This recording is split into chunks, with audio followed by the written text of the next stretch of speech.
Welcome to steno series 80 शब्द प्रति minute की श्रृंखला में आपका स्वागत है। यहाँ आपको डेली 4 डिटेशन दिए जा रहे हैं। डिटेशन पाने के लिए चैनल को सब्सक्राइब करिए। डिटेशन अच्छी लगे तो उसे लाइक करिए और अपने दोस्तों के साथ भी ज़रूर शेयर करिए। डिटेशन स्टार्ट होगी 5 सेकेंड बाद। Ready start. पटना के मुसल्लहपुर हाट की तंग गलियों से लेकर प्रयागराज के कटरा और दिल्ली के वजीराबाद तक एक समानांतर दुनिया बसती है, जहाँ हर सुबह भविष्य की इबारत लिखी जाती है। यह दुनिया उन हजारों मेधावी छात्रों की है जो ग्रामीण अंचलों से आँखों में ऊंचे पदों का सपना लिए इन शहरों के छोटे छोटे कमरों में डेरा डालते हैं। इन नौजवानों के लिए सफलता का रास्ता केवल किताबों से होकर नहीं गुजरता, बल्कि रसोई के उस छोटे से चूल्हे से भी होकर गुजरता है जिस पर उनकी दिनचर्या टिकी होती है। आज जब इन छात्र बहुल इलाकों में रसोई गैस की किल्लत और कालाबाजारी चरम पर है, तो इसका सबसे करारा प्रहार उन्हीं सपनों पर हुआ है जो पहले से ही महंगाई की मार से पस्त थे।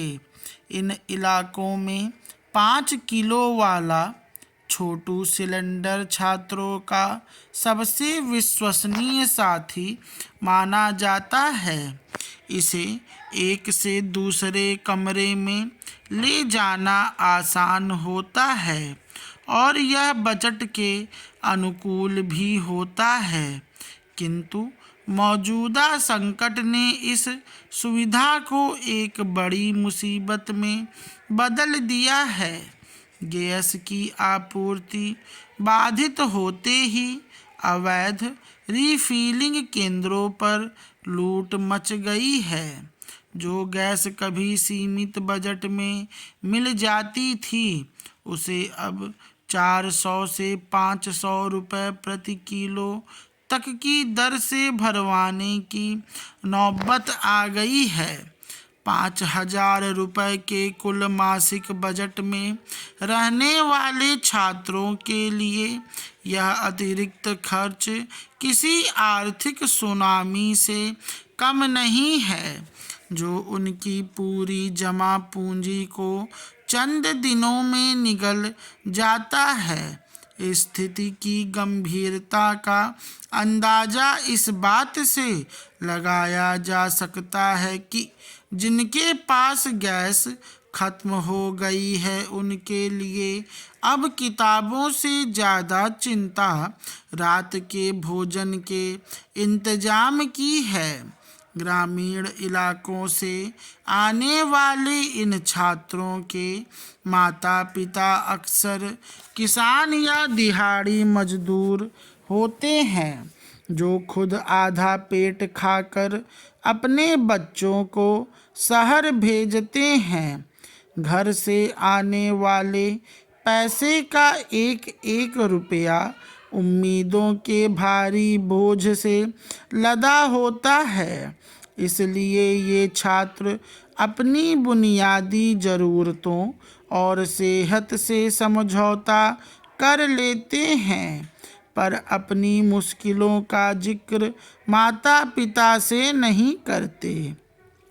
इस संकट का सबसे कड़वा पहलू सिस्टम की बेरुखी है।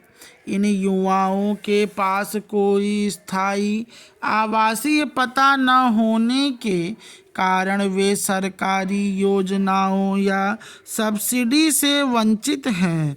नतीजतन बिचौलिए उनकी विवशता का फायदा उठाते हैं। समय की मांग है कि सरकार और प्रशासन इन छात्रों के लिए विशेष ईंधन राहत योजना तैयार करे। यदि इन छोटे कमरों में जलने वाले चूल्हे शांत हो गए तो उन उम्मीदों की आंच भी मध्यम पड़ जाएगी जो देश का भविष्य गढ़ने के लिए शहरों तक आई है। स्टॉप।